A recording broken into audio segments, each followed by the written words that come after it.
My name is Antónia Almeida. I'm from Universidade do Minho, and I'm a chair of this session. I'm not the best at it, but thank you for your assistance. This is my colleague Ana Paula Brandão, also from Universidade do Minho. She saved us. And now we are going to listen to Dr. Brigida Brito talking about, the planetary limits of the global commons in the age of the Anthropocene. So please, you can start. Thank you, Professor. I will share my presentation. Good afternoon, everyone. It's a pleasure to take part in CESRAN. I'm sorry, I'm really sorry I can't be in Venice. That is an emblematic and magnificent city. I'm so sorry, but well, I will participate online. The topic I'm sharing with you is the planetary limits of the global commons in the age of the Anthropocene. The concept of the Anthropocene was deeply developed by Paul Crutzen, who, together with Eugene Stomer, was a pioneer in analyzing planetary risks due to anthropogenic. It means the human influence. Human civilization has become dominant in its relation with nature, not maintaining ecosystems and species, promoting degradation and depletion. Let's look briefly at Crutzen and Stomer's statements. The world has entered into a new geologic era, the Anthropocene, which means the era of human domination. It represents a new period in the planet's history in which human beings have become the driving force behind environmental degradation and the vector of actions that are catalyzing a probable ecological catastrophe. It is conventionally considered that the Anthropocene began in the 20th century, in the 18th century, with the Industrial Revolution, a period in which the age of humans was created, tending to reach supermodernity. This is the era in which man has become a powerful force dominating the environment and creating multiple risks of catastrophe. The age of the Anthropocene is defined by a complex process that we could classify as a two-way relationship between population growth and the burning of fossil fuel. In fact, one feeds the other, promoting each other. The complex process has resulted in systematic and rapid developments over time, and the concepts introduced by Will Stephan of the Great Acceleration can be adopted. The questions that arise concern the possible irreversibility of the effects or the ability to regulate certain geographical areas of the planet that previously had social environmental weaknesses. Without going in the subject of the Great Acceleration, as we don't have much time, it is possible to follow Will Stephan's thought in relation to a wide range of indicators, just a few of which are shown in this slide, as they have a common point. The 1950 milestone, which is general, defines this depredatory process that poses environmental threats and consequently risks to humanity. We may look to population, to real GDP, to the foreign investments, to the large dams, that become before, but by 1950 is the most increasing problem. The water use, just the same, and the urban population, the tourism, the transportation, and so on. Looking at the satellite image that shows us a part of the planet, the apparent harmonies highlight an infinite beauty, translated by the combination of the colors, the green, the blue, the brown, the white. But the question is, what are the planetary limits that guarantee the continuity of these harmonies? Thinking about the concept and revisiting Will Stefan and Johan Rockström, the problem lies in defining a safety margin for the planet. And this safety margin is not easily uh, delimited, much less guaranteed in a natural way. So the Stockholm Resilience Center has defined 9 planetary limits that are worth reflecting on. The climate change, so known for everyone. In particular, the continuous rise in air and sea temperatures, extreme events, and their frequency. The incorporation of new entities, including genetically modified organisms and microplastics, for example. The destruction of atmospheric ozone with the worsening of the hole in the ozone layer.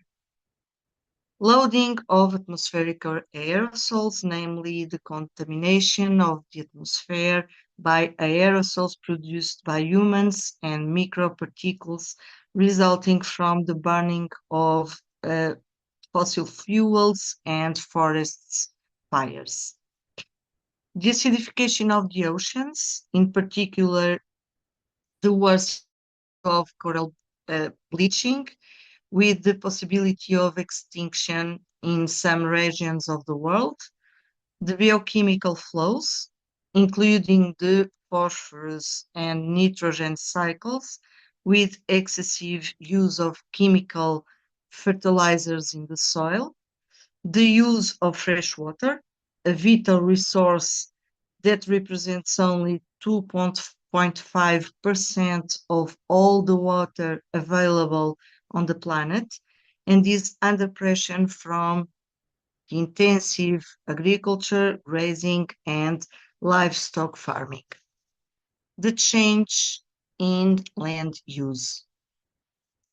This means the transformation of forests, pasture, land, and marshes to be used for intensive agriculture and livestock after the deforestation.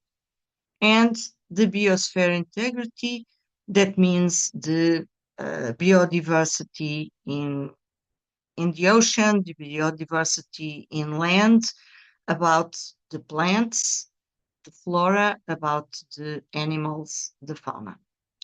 Of the 9 planetary limits, 6 of them have already been crossed, which means that only 3 are considered safe. A careful analysis shows that the ocean acidification is confronting a border zone and could therefore go from a safe zone to an increased risk. To quickly understand the problem, the graphs show the evolutionary situation between 2009 and 2023, which has clearly worsened, doubling the areas that have been overtaken and are at risk. Coincidentally, the Global Risks Report of 2024 identifies the 10 biggest risks areas for the next 10 years. 5 of them relate to environmental problems, the extreme weather events, radical changes in the Earth systems, loss of biodiversity, scarcity of natural resources, and pollution. So, talking about planetary limits, it is really important. But why? So, we can look at the map, and the map is very dense with information, but reveals two sensitive issues. The first concern to the impacts of climate change in some of very important areas. We may talk about climate and water, we may talk about foods, we may talk about health and regional stability. It means that the water is a vital resource, the food is vital too, implies a loss of capacity in terms of food security, the health with the multiplication of endemic and epidemic diseases, and the regional stability showing the multiplication of conflicts over control of natural resources. The second one is the difference in the colors about the resilience and vulnerability. So the green to the mm, resilience and the pink to red to the vulnerability. So the impacts of planetary limits are indeed global and affect everyone in every continent. Even more so when we consider common goods that remain outside the national jurisdiction of states. Very briefly, we can consider the human and social impacts, the impact on survival, maintenance, and well-being, and the challenges to governance. The world lacks planning and the capacity to manage national, international, and global resources, which implies valuing cooperation based on negotiation. Problems such as forced displacement due to environmental causes, which result from precarious, vulnerable, poor contexts, experiencing situations of war and armed conflict, also marked by uncertainty about the future, are aggravated by climate variations, the cause of which can be framed by human or anthropogenic influence. These issues have gained prominence and are far from being resolved. Thank you very much for your attention. I'm at your disposal to discuss any point that you consider. Very well, thank you very much. And thank you for the time. You just respected everything. Let's start with our colleague, Mohammed Arif Khan.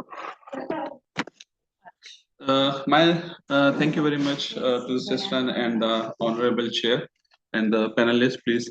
My name is Mohammed Arif Khan. I'm from Department of International Relations, Federal University of Arts, Science and Technology, Karachi. The topic of my presentation would be climate change is a non-traditional security threat, regional cooperation within South Asia. First of all, we will talk about that what is climate change. The fifth assessment report of International Panel on Climate Change described that climate change took place as a consequence of anthropogenic activities. A change of climate that is directly or indirectly related to the human activity, which alters the composition of the global atmosphere in addition to natural climate variability over comparable time periods is known as climate change. Now we have a look of what is the concept of security. As a concept, security has been interpreted in many different ways. Paul D. Williams argued that security is a fascinating concept and is often referred to as an essentially contested concept. Anything or phenomenon that has the potential to force a nation to change its core values and way of life is a security threat. One of the core functions of a state is to provide security to its people. Traditional threats to states arise from military capability of other states. However, in the non-traditional realm, and the threats are ubiquitous, complex, wide-ranging, and often intertwined factors. Security remains pivotal to the study of international relations since its beginning as a discipline of studies. During 20th century, security remained state-centric, that is, military security only. To ensure own survival, there has been unrestrained quest for more resource, resulting into colonization of weaker nations and territories. This unending race accused irreparable damage to the environmental because large amount of resources were consumed and greenhouse gases released to the atmosphere. It also resulted into unsustainable development. Security studies during the Cold War remained under the influence of scholars and analysts who focus on military statecraft only. The concept of security has far too long been interpreted narrowly as security of territory from external aggression, as a protection of national interest in the foreign policy of a country, or as global security from the threat of nuclear attack. Now we have a comparison of traditional security threat versus non-traditional security threat. Traditional security threat enables, in the wake of end of Cold War, given the increased effects of globalization and interdependence, various scholars have conceptualized the concept of security. Traditionally, the subject of security has been related to realism. However, realism with the state as its referent defines security quite narrowly. When we look at the non-traditional security paradigm, the late 20th century has seen a rise of prominence of non-traditional security issues. Common security practices are the use of force, threat of use of force, and balance of power. Realists consider environmental issues as a matter of law politics. Traditional security threats, when we talk about traditional security threats, it encompasses the military enhancement, the military buildup, making more and more alliances, security boundaries, territorial integrity, territorial disputes, military security threats within the state boundary itself. And when we look at the non-traditional security threat, environmental security, that is climate change, food insecurity, water insecurity, health insecurity, energy crisis, and non-military security threats. Now we have a move forward. Is climate change a threat to security of the state in the context of Copenhagen School Theory of Securitization by Barry Buzan and Oliver? According to Buzan, security is about survival. Besides, they argue it is when an issue is presented as an existential threat to a designated referent object. The Copenhagen School framework identified 5 general categories, that is the military, economic, environmental, societal, and political security. The Copenhagen School therefore focused on the multi-sectoral approach that move away from traditionalist conception of security. The 4 out of 5 sectors of security are non-military in itself. In addition to widening the concept of security, the Copenhagen School deepens the concept by adding threats from non-state actor as well. Barry Buzan, in his book People, States, and Fear, undermined at least 2 of the 4 of traditional security studies. He advocated in a quite convincing manner that security was not just about the state, but it related to all human collectivities as well. Barry Buzan has argued about 3 schools. First is traditionalists who retain military focus of security. Second school is wideners who extend the range of security to include issues beyond military as well. Third school is critical security studies who question the way framework of security has been conceptualized. Environmental security falls in the domain of non-traditional security and serve to widen and deepen the concept of security. It broadens security agenda by focusing on the risk other than the war. Climate change was one of the problem of environment which impacts the entire globe, but the effects, however, may be uneven in different parts of the world. Now we have a look of regional cooperation. Regional cooperation between neighboring countries refers to a wide variety of forms of collaboration ranging from informal cooperation, setting up joint project example to build common infrastructure, coordinating policies and regularly framework, to shaping joint policies and institutions. Regional organization like in the case of the European Union or intergovernmental organization, where countries do not most common form of cooperation, for example, in the ASEAN and SAARC. Advantages and disadvantages of regional cooperation. When we look at the advantages, it encompasses regional integration, it enhances the trade volume, it results into economic development, create more jobs and employment, a greater consensus on different issues, and political cooperation as well. When we look at the disadvantages, so it lowers the sovereignty of the states, shift of employment in if industry suffers. Now, let us look in the concept in the context of security threat. Climate change is an existential threat, and the growing literature for discourse on climate and security. This section look at the response of relations in South Asia toward the security threat of climate change. The climate change response is a national strategy to tackle climate change is spearheaded by UN. The essence of domestic debate in South Asia concentrated on the responsibility of nation based on common but differential responsibility, developmental goals, cost of cutting greenhouse gases emissions, and adaptation. South Asian countries have taken policies, measures of national level and tried to cooperate at regional as well as international level. At a normative level, most of South Asian countries see climate change as a threat to their national security, but the country positions show variation as well. Challenges and hurdle for cooperation in South Asia under the climate change conundrum.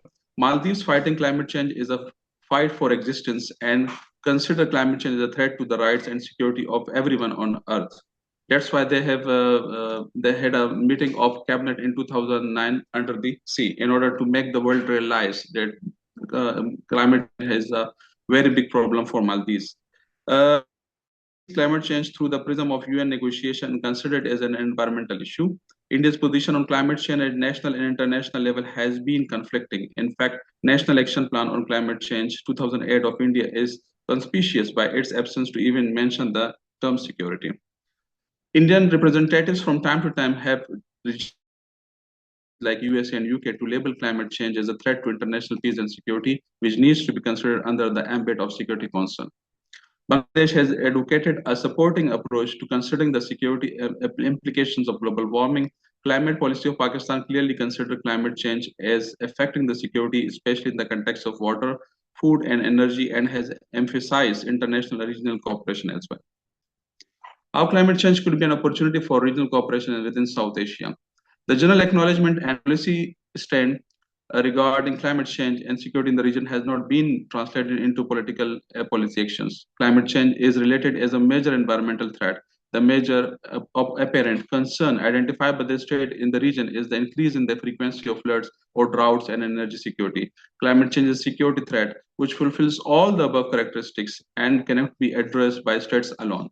After the formation of SAARC, there has been cooperating among states to address climate change, though there are differences between states and other issues. SAARC countries have generally cooperated with each other at regional level and also global level in the issue of climate change. Since 1987, heads of states and government in SAARC regions have retreated the importance of addressing the environment issue by cooperation. To assess the status of environment and the effect of greenhouse gases on the region, two assessments have been done. They were done by the South Asian Association for Regional Cooperation Integration in 2012. How the slides are continue, how it can be an opportunity. States in South Asia have thus tried to cooperate with each other and have often talked in one voice against climate change. The climate change threat has the possibility to bring more cooperation among the states than conflict. The problem of climate security in South Asia can be approached from different perspectives, but developing cooperation in various administrative sphere will help address some of root causes and support frameworks for managing and resolving climate change consequences before they escalate into security threat. It is also important that any initiative to bring the regional agencies together should not be aimed of fashioning military alliance, but at beginning in transparency and confidence building measure as well. Dialogue, transparency, information sharing, capacity building, confidence building measures, and asymmetric reciprocity are at the heart of the cooperative security approach as well. Now, there are some recommendations. Creation of multilateral South Asian Climate Forum consisting of expert and policymakers to discuss security implications and cooperative mechanism, holding of an annual conference on climate change cooperation within South Asia, transfer and share technology, knowledge, and experience among South Asian economies to develop a holistic response on issues like flood control, GM foods, for food security, etc. Joint seminar workshop on climate methodologies and approaches, joint multilateral disaster relief operations, legal and policy level cooperation. India has released its direct policy response to the climate change in the form of National Action Plan on Climate Change. Other countries can share and learn the positive features of the policy as well. Certain geographical regions have a special significance in terms of climate change. Himalayan mountain region contains high altitude glaciers which act as a source of water for countries in South Asia and is predicted to be facing great threat as a result of glacial melt. A special cooperative mechanism need to be envisaged to protect Himalayan ecosystem, create a climate change and food security network in South Asia. Thank you very much. Thank you very much. And thank you for my colleague. Your biggest concern in South Asia is floods. Our biggest concern is water scarcity and droughts. So this is what I'm going to talk about. Okay. The Mediterranean area is having big problems with droughts.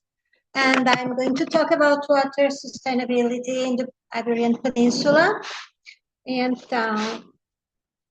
you can read the abstract later.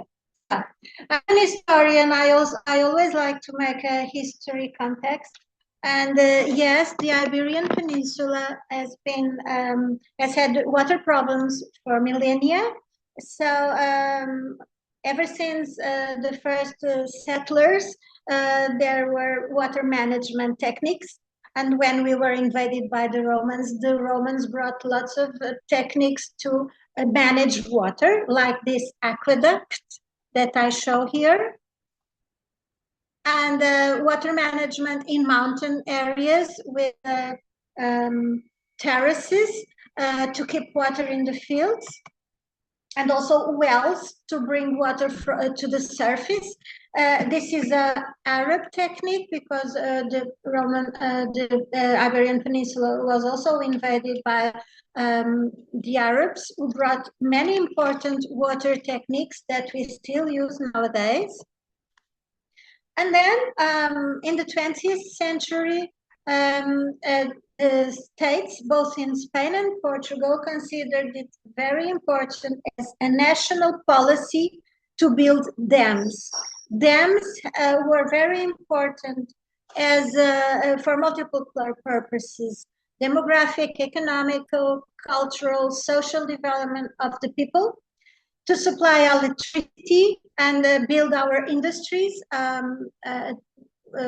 Our countries, both Spain and Portugal, had very little industry, and those dams were very important to develop that part, to increase industrialization, and to irrigate crops and increase agriculture production. So in Portugal, there are 260 large dams, which mean they are over 15 meters high or over 1 million cubic meters. And they are used for agricultural irrigation, public water supply, electricity production. Portugal is a country that produces most of its electricity from natural sources, and one of them is dams. And now for a few decades already, dams are also used for leisure, for sports, for sailing, rowing, fishing, and also for flood prevention when rivers run high. In Spain, there are over 1,200 large dams, and mostly they were built before 1960. So in Portugal, irrigated land amounts to 252,000 hectares. So there's a lot of land that's irrigated by dams, because I should have said earlier, we have a very separate climate. We have rain in the winter, but we have 6 months of no rain at all. So for that period, we need the water from the dams, which goes through canals to reach the lands. These are a few dams in Spain and dams in Portugal, and I present the case study of Maranhão, which is in the Alentejo region.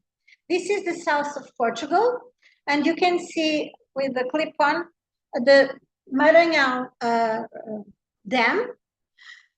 And then there's another one, the Maranhão Dam and the Santa Clara Dam, they were built in the 1950s. And then the Alqueva, which is the biggest one we have, and it's a big artificial lake. It was inaugurated in 2010. For the Maranhão Dam, we can see that this dam irrigates 124 kilometers of land. It crosses the entire length of Portugal, and it irrigates tomato, corn, rice from the village of Avis almost to the littoral, almost to Lisbon. It ends in Vila Franca de Xira. And all through that route, there were ancient olive groves who didn't need to be irrigated. Olive groves grow and they can stand drought season. But now there's a new fashion, and I'll pass this one. This is the cultivated areas which have grown with olive groves, but these are new olive groves. These new olive groves consume water because they are intensive.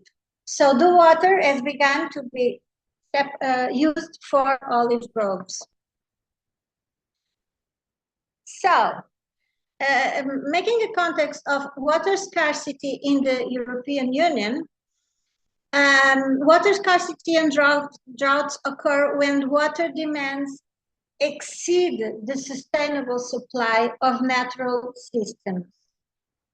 And they are increasingly frequent and widespread in the EU.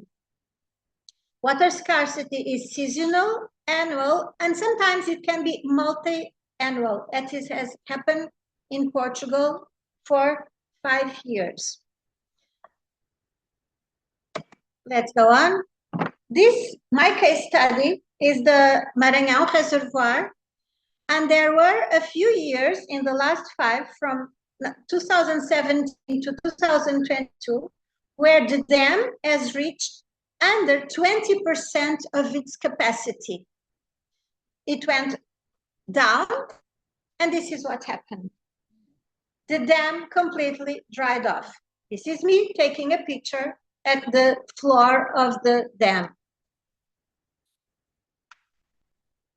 This year, it rained, and even though it rained, there were still many dams who didn't fill up to the 100% capacity. In the south of Portugal, some of them are still now at 14% of their capacity. It also happens in the south of Spain and in Catalonia in Spain. Why is this happening in the south of Spain and the south of Portugal? Because of intensive agriculture. In Spain, we can see the greenhouses in Almeida. This is a picture from space. The greenhouses can be seen from the satellites. There are thousands of hectares of plastics covering intensive agriculture. So every fruit that the northern countries are eating comes from these greenhouses full of plastic and consuming lots of water and emptying reservoirs of water. In Portugal, this is also happening at the coast, where there are all those greenhouses full of plastic almost into the sea, and they are sending pollutants to the land and to the sea. So here we can see a traditional olive grove. This was already intensive agriculture 100 years ago, when they planted olive trees 10 meters apart. It was already intensive with no need of water. Now This is the due reality. They are planted 50 centimeters apart, and they are watered and pulverized with chemicals 24/7 all year round. That's why that stem went down, as I showed you. Pesticides are being used near people's homes. And there's a chemical contamination of the reservoir. Even when it goes up the water, you can see the green there. That's the chemical contamination. My veterinary told me not to take my dog to the water. If my dog drinks that water, his liver will collapse and he'll die. So I used to swim there. I don't swim there anymore. Olympian athletes still row there, but let's hope they don't fall down. So this is a super intensive agriculture with the extractivist model. It copied the Californian model. It's monoculture, highly mechanized, intensive use of water. Portugal and Spain are in a similar situation. And mostly these farms, which were owned by Portuguese, they are now mostly owned by foreigners and international companies, mostly Spanish. And these agricultural products have turned into commodities. This type of agriculture creates no new permanent jobs. This is not interesting for the local economy.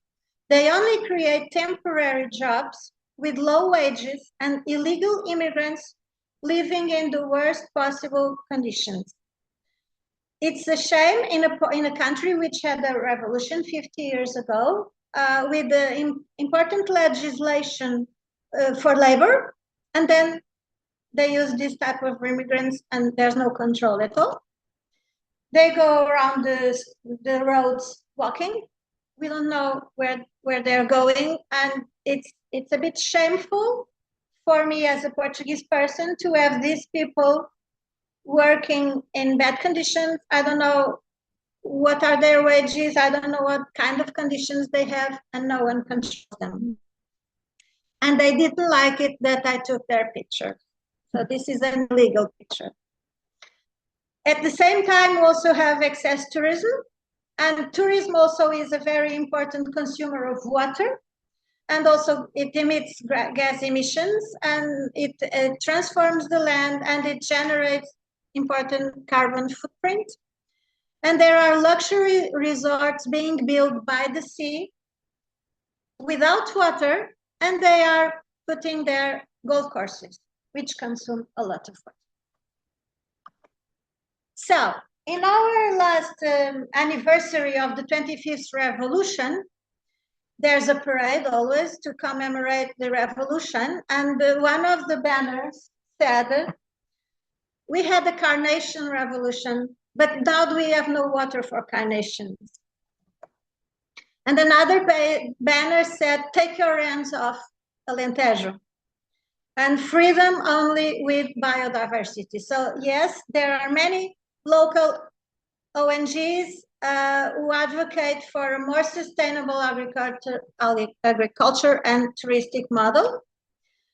Also in Spain this year, there were many demonstrations against excess tourism. I don't know if you've noticed it, but some tourists were water bombed with water pistols.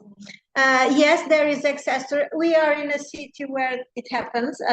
If we want to get to Piazza San Marco, we can't walk. We just can't walk. So yes, there is excess tourism, which pollutes and consumes a lot of water.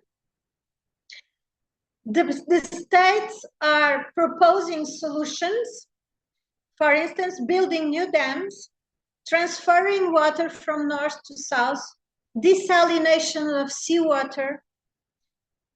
Anyway, these solutions only want to produce more water. How about a different type of agriculture and a different type of tourism that consumes less water?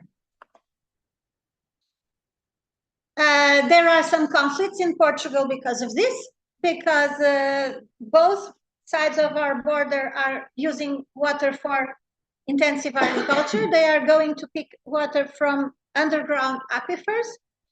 And the Spanish are using our water without a license, and now they are discussing it. Solutions and recommendations, better water management, state intervention. Until now, state intervention has been only to support this type of agriculture, this type of tourism, and the state hasn't yet taken conscious of the problems. Inspections of groundwater extractions, because yes, this agriculture is picking water from the ground without permits. And more sustainable agriculture and tourism with reduced water consumption. And I don't know if you've seen this movie. It's called Don't Look Up. It's about a meteorite, but it can be used for many other subjects. This is a subject. Water is a problem. We have a problem and we are not dealing with it. Particularly states are not dealing with it and big companies are not dealing with it. And they still invest in an unsustainable economic model. So probably we should all look up and face the problem. And thank you very much for your attention. And So, well, thank you for coming to this, and thank you for being here. Actually, I thought this had nothing to do with this panel, but listening to the presentations, I think we are all talking about what's the role of the state, what should be regulated, what should not be regulated, what should we get involved in, where do we need the public sector to be more actively engaged, or you were talking about supranational and international cooperation. And I think that there's so many issues where we're trying to figure this out. So it's not that far off from, it's about reproductive rights, but it's not that far off from talking about, what needs to be done to have some kind of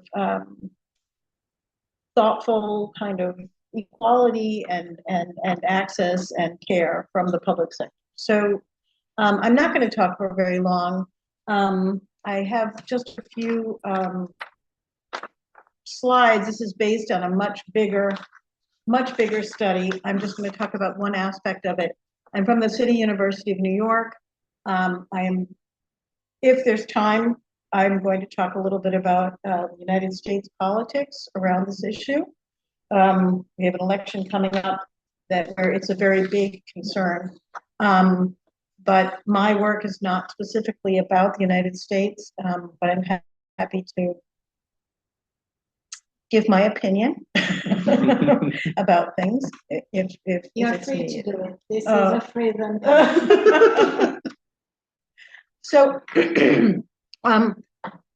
basically what I'm looking at in this presentation is a question of reproductive justice. Reproductive justice ranks among the most divisive and contentious issues in the global public sphere. In fact, those of us who work on it can't quite figure out why it is such a huge issue in global politics today. And what I do is I am taking what some of the literature calls a constructivist vision, which is emphasizing the role of the state and sort of privileging the responsibility of the state in this issue. Despite an international trend toward the legal right to abortion, access to sexual and reproductive health care remains inconsistent, inequitable, and politically vulnerable in much of the world.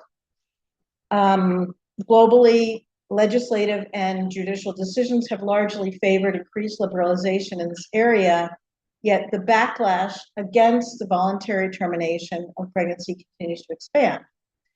The rise of populist, anti-gender politicians espousing pro-natalist ideologies serves as a primary catalyst for the polemical debates on this issue. So what I'm arguing in this research is that reproductive justice must address the structural conditions under which women can make timely decisions on whether to access services, and the public sector's role to ensure these services must be safe, legal, and accessible without hardship or risk. So those are all my sort of general thoughts on the subject. And what I look at in my work is determinants of choice and access. There's a whole section of my examination that talks about the question of choice, particularly the choice of the definition of choice from a feminist perspective or from a gendered perspective, because clearly choice is not something that's the same for everyone. A lot of choice is really dependent on context, on history, on culture, on societal norms, a lot of other factors. So one of the important arguments in a constructivist vision is to look at how these institutions and structure and public sector roles can be reshaped in terms of gender equity. So the first, let me see if that'll work. Yeah, so my main area of interest is politics and the state, but I also look at the other factors that are determining choice and access, territory and time. So one of the things that happens in Europe particularly is that you generally have a legalized context for reproductive rights. However, it's uneven. It's uneven in terms of territory. So if you have something like Spain, you might have access for people in Barcelona and maybe in Madrid and maybe in Valencia. But if you go into, say, La Rioja or some of the other areas, there basically is no access there. And the other issue is time. So there's a lot of time limits that are put on this. Clearly, this is an issue that is very, very time sensitive. And so one of the things that's happened in the United States is they'll say, oh yes, abortion is legal, but you have to have it within the first 6 weeks of a pregnancy. And as we know, people who have been pregnant and those who have been part of a pregnancy know that 6 weeks is often not long enough for someone even to know that they're pregnant, and then they have to access this. So time is very important. And there's other issues related to territory and time. One of the important areas, or one of the focuses of my work, has to do with economics, and that's why I talk about abortion justice and not just abortion rights. If you can all have the right to something, that's fine in the larger sense, but in the sense of justice, if only wealthy women and only wealthy couples can have that sort of choice or can have those options, marginalized groups or people of color and lower income people do not have the same access. So we're looking for justice, and there's other economic factors such as the state's contribution, public sector funds, those sorts of things.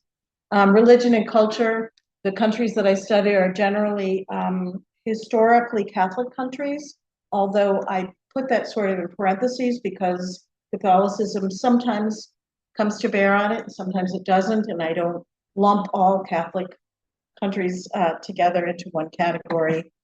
Education and training, access to education and sexual and reproductive health is very, very lacking in many places, and training of medical or the ability to research or practical exercises is also very, very scarce in some parts of the world. And then the other issue that I look at, and this is something that ties together these presentations, is the role of international organizations or transnational communities in influencing this issue. Now, how do I go to the next one? Here we go. You got it? No, I got it. Oops. Try it again. You know what it was? It was that I had to do the down arrow. There we go. So I look at in the research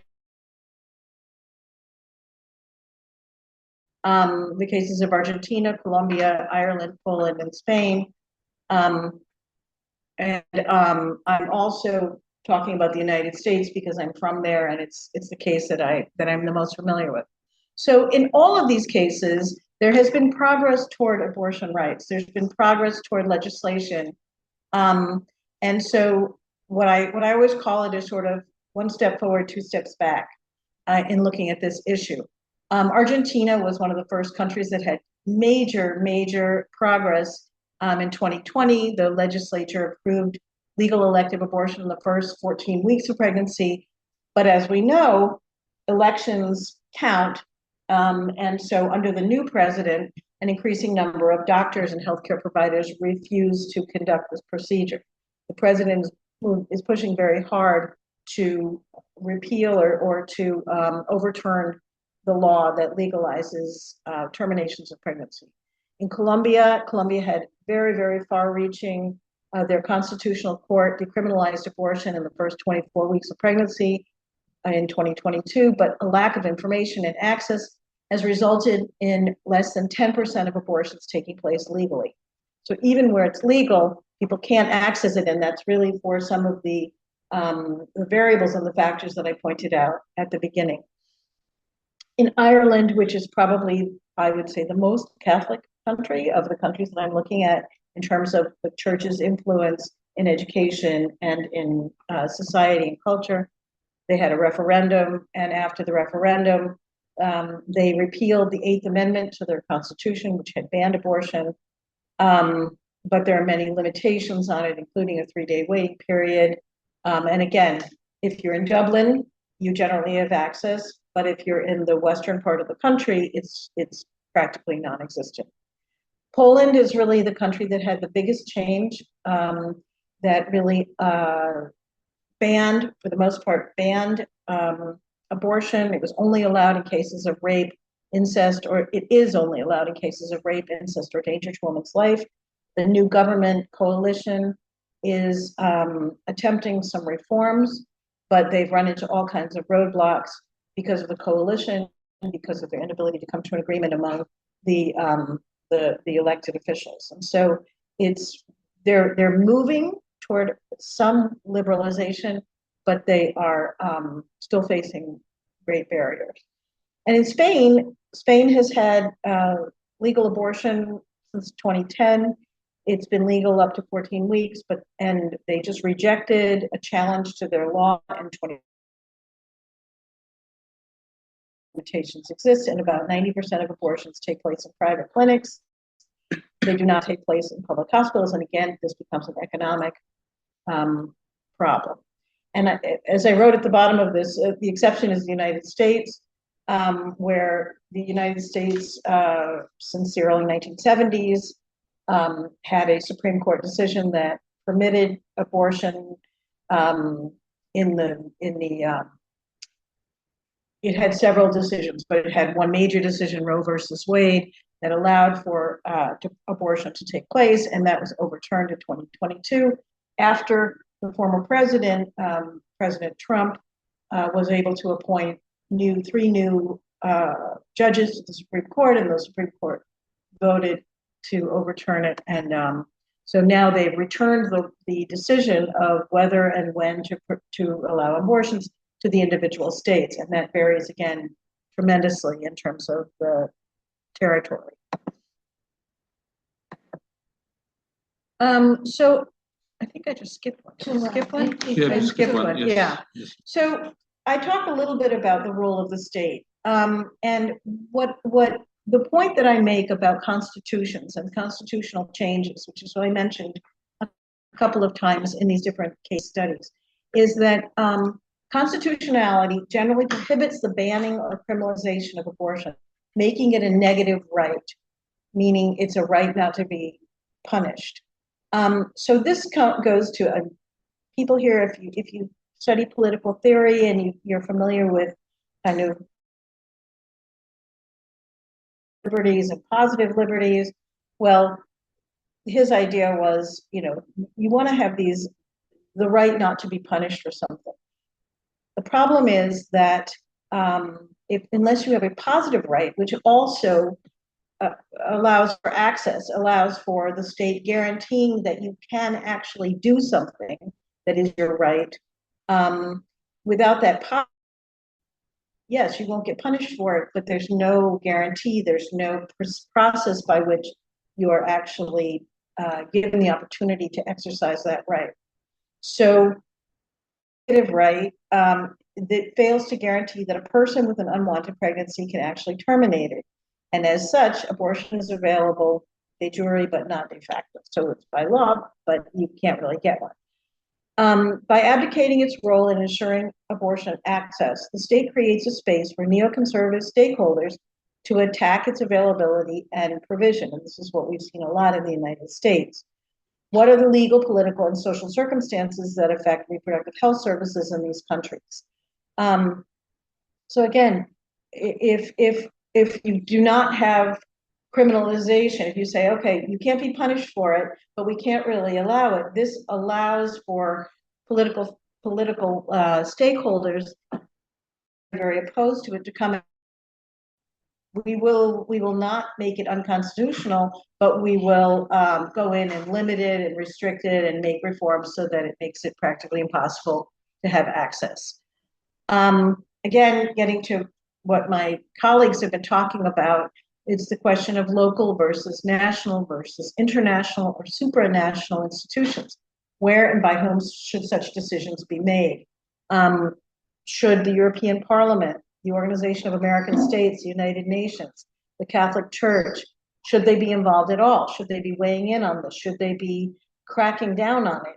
Or should they be looking the other way? And that's sort of the debate that goes on at the international level. What is their role in the abortion debate, and how can a gendered perspective work to affect change? In other words, if you have a European Parliament, OAS, United Nations, or possibly the Catholic Church that might have more of a feminist perspective on society, on culture, then you might have a different outcome when you're looking at their engagement with this issue.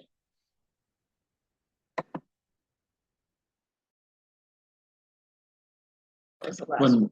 I think I skipped. Yes. Okay.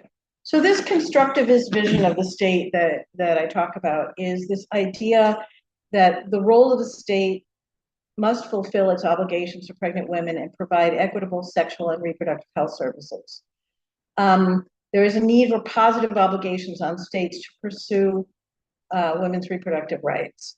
The onus would be on states and state actors to justify interferences and constraints. So I think what is important to look at is this idea that you need both negative liberties and positive liberties. If you have negative liberties, that means we're going to leave people alone. But if people are being deprived of that right, you also have to have that positive liberty where the state does take a role and ensures that the right is available to be exercised. And so that question of justifying interference and constraint, and I think about this, I was thinking about this when you were talking about tourism, about water access, about the dams, about agriculture, is you have to have both. You have to have the freedom to do what you want to do. You have to be able to compete in the market, but on the other hand, you have to have restrictions. You have to have the state, the public sector, having involvement so that it's not just overly regulated or not regulated at all. In this vision, abortion is person-centered, and normalized as far as possible. We want high quality information to be freely available in different formats. And abortion would happen in a place chosen by a woman. And in the case of medical abortion, be self-managed, which is how a lot of abortion takes place now, with pills and things that terminate very early pregnancies, with clinical backup on hand if needed. And finally, I mentioned the question of international communities. So there are transnational networks that are working beyond the state and across borders. There's movement of people across and pharmaceuticals across borders. And the international organizations have gotten involved to a certain extent. So there's been pressure by the United Nations with the CEDAW report urging Poland for reforms. The United Nations does pressure countries to liberalize laws. And I think that a valid question is, should they do that? Should they have that role? And that's something that in my university, in my classes, we talk about. What should the United Nations role be? Particularly given the United States kind of contentious role with the United Nations. So we ask those questions a lot. In the European Parliament in April 2024, they resolved to include abortion in its fundamental rights charter. And they kept referring to Poland and other countries that don't allow it. And again, is that appropriate? Is that something that the European Parliament should weigh in on or influence if it is the individual countries that might have their own belief system or their own cultures or their own traditions. And Inter-American Commission on Human Rights, after the Dobbs decision in the United States, urged the federal and state governments to guarantee access to reproductive health services. And there have been things from the Inter-American Court in favor of specific cases involving women who were denied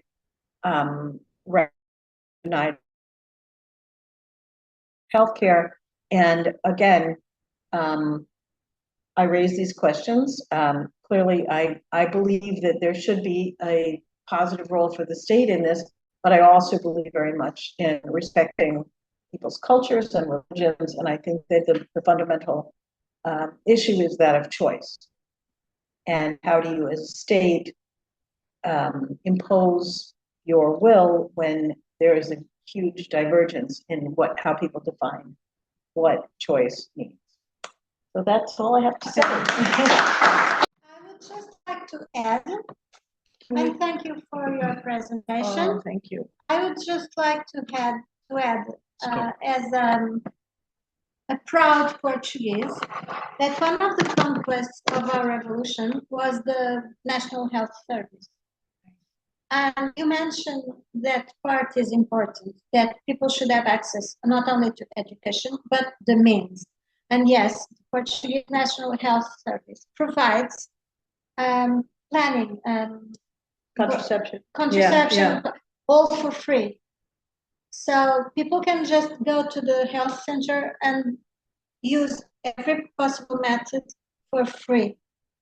And when we had the abortion law which allowed for abortions to be legal, abortion numbers dropped. So yes, this could be used as an example of state intervention with people's participation, because yes, the abortion law was a referendum. Mm-hmm. And the providing of service, it's a very important thing, because if a woman doesn't get the necessary education and methods, yes, she cannot choose. So that's the beginning of the state intervention, which is important. And then you have the choice. But first you need to have these two important items.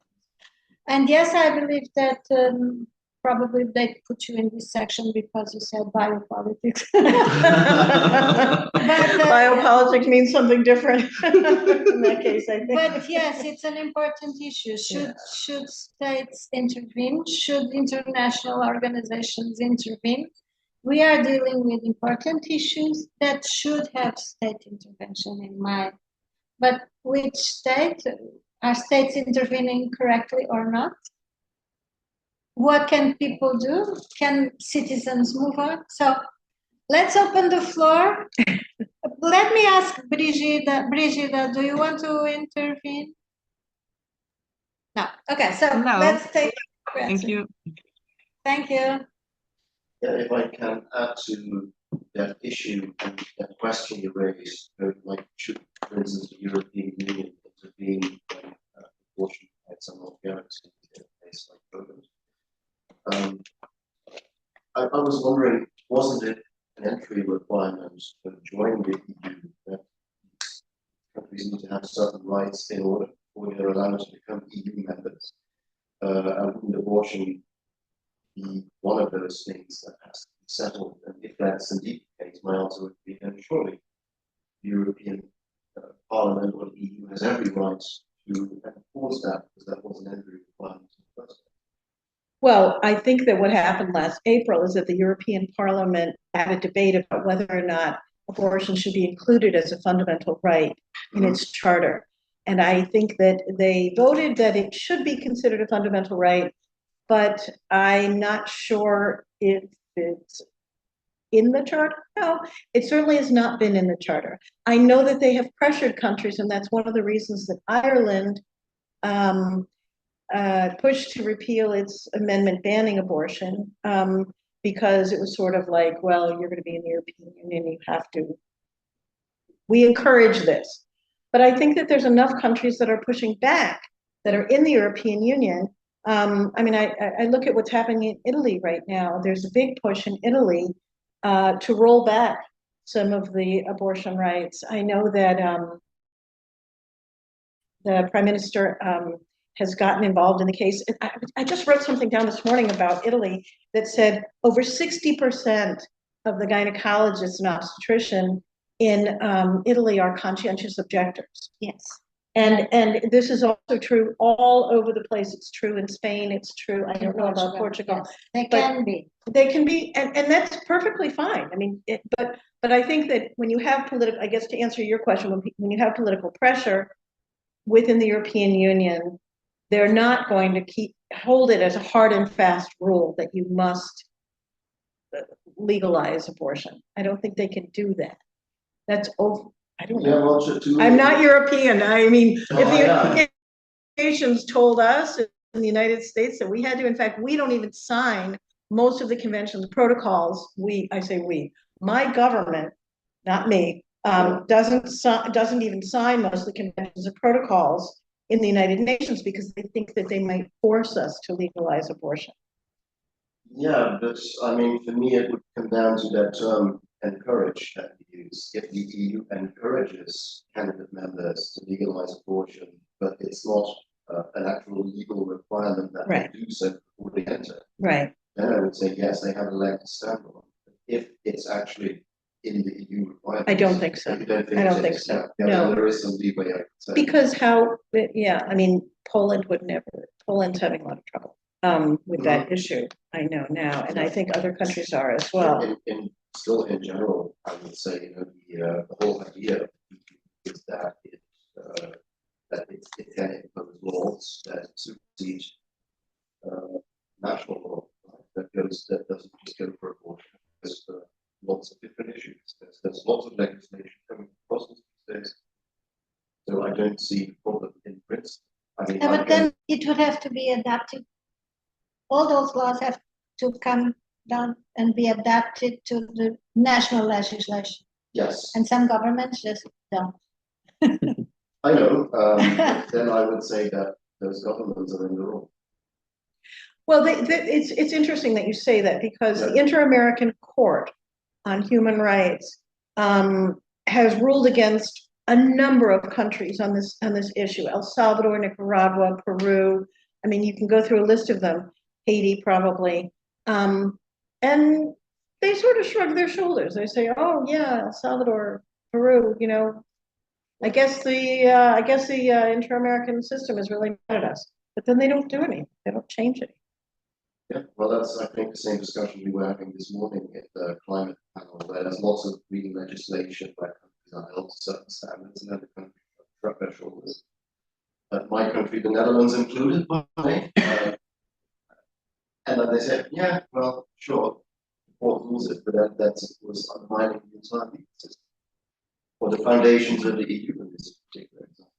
Yes, and that puts in question what do they actually mean, those international organizations? Well, yeah. That's the big issue now. Of course. Yeah. We were discussing this morning. The EU was unable to have a practical action regarding the war in Ukraine. We don't have a defense force. So what are they there for? We have to rethink about them. It comes down to do countries respect the law and respect the rulings of the court. If they don't, well, that's the end of the legal foundation to it. Exactly. And you know, coming from the United States, where our participation in international organizations is very important, but very, very, very threatened. Very threatened. In fact, our former president, who may be our president again next month,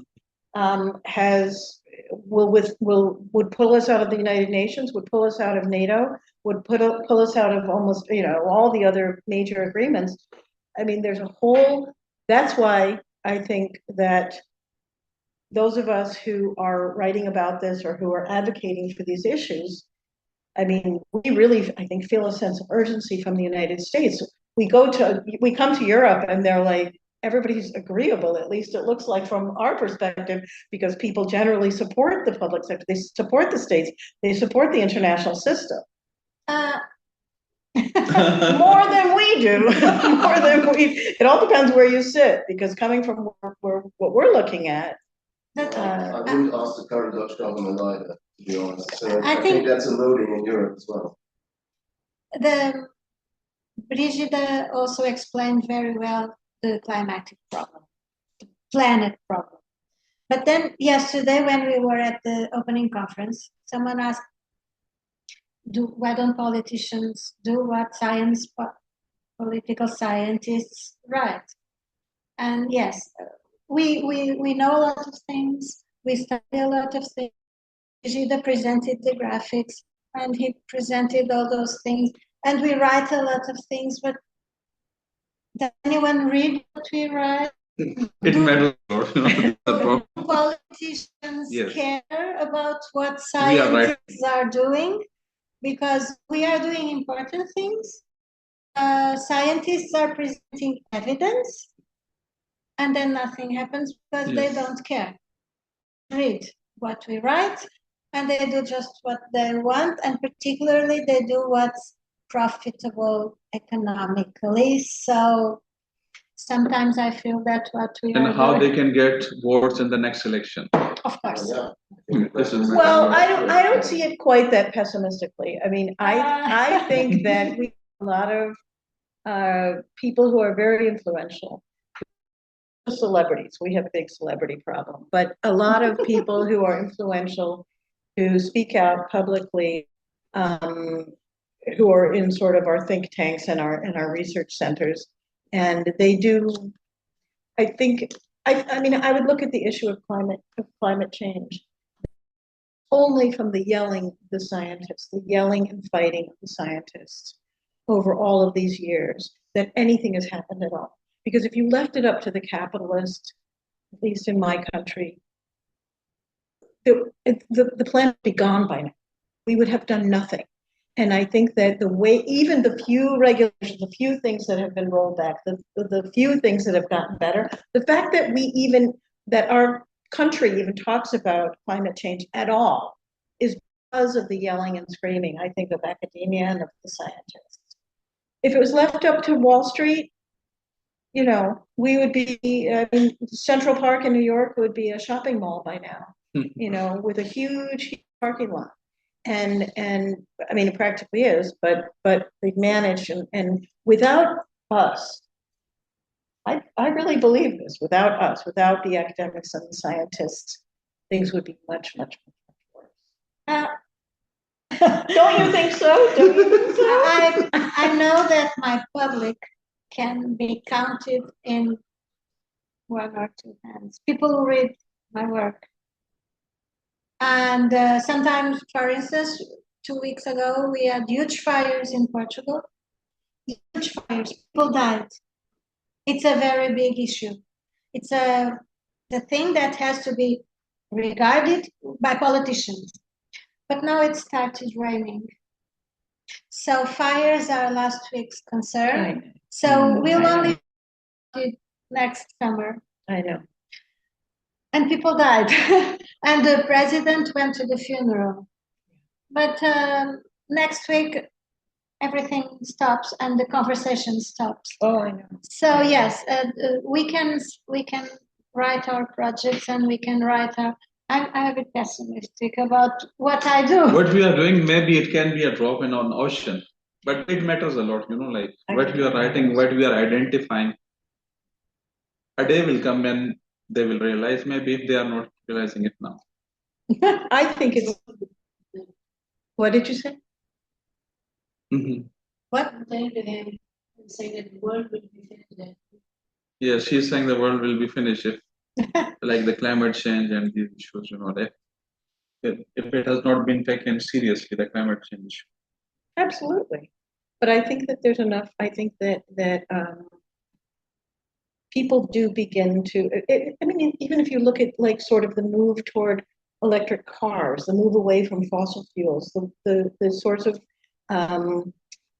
pressure that's put on countries and that's put on companies to do things better, to do renewable energy, to set goals for themselves, to embarrass other nations, like when they talk about energy independence. And then we talk about, no, we're just going to get bigger gas-powered cars. And then suddenly people, even in the United States, where we're very closed to international pressure in a lot of ways, we start to say, yeah, maybe we need that. Maybe, Yeah. but the state, it's very hard to get the state to do anything because the private sector is so powerful. Anyway, yesterday in the morning sessions, we had a keynote speaker who was also very pessimistic. And I am optimistic on another level because of the youth. And I believe the youth is a lot more conscious regarding consumerism, regarding not consuming better food and trying to be more healthy, and some youth. There are also other groups that are still very consumeristic, but young people that I know, I have two daughters who are terribly planet conscious, and maybe the next generation will have a more important play on this. Yes. So this is the up note. I was going to ask about regional cooperation, because you talked about the importance of regional cooperation in South Asia. And I mean, do you feel that things are getting better there, or do you think that Things are worse when you talk about Oh, South come on, I was Asian. waiting for you to have the positive last word. You know, like the Modi's, he came into power, yeah. and again, the concern is the high politics. They don't want to start from the low politics. You know, the security issues are very important, making more and more alliances. Pakistan have a tilt towards China, and China-India relations are not good. This is the problem, you know, like regional level analysis and domestic and then international issues are there. Okay, anyone else wants to contribute? I think it was a good discussion. Yeah. We are reaching our time limit, so thank you very much Thank to you. everyone. I think our papers were. Thank you so much for Thank you. Bye-bye, Brigida. Bye, Brigida. So, Bye. Thank you so much. bye-bye. Bye. Bye.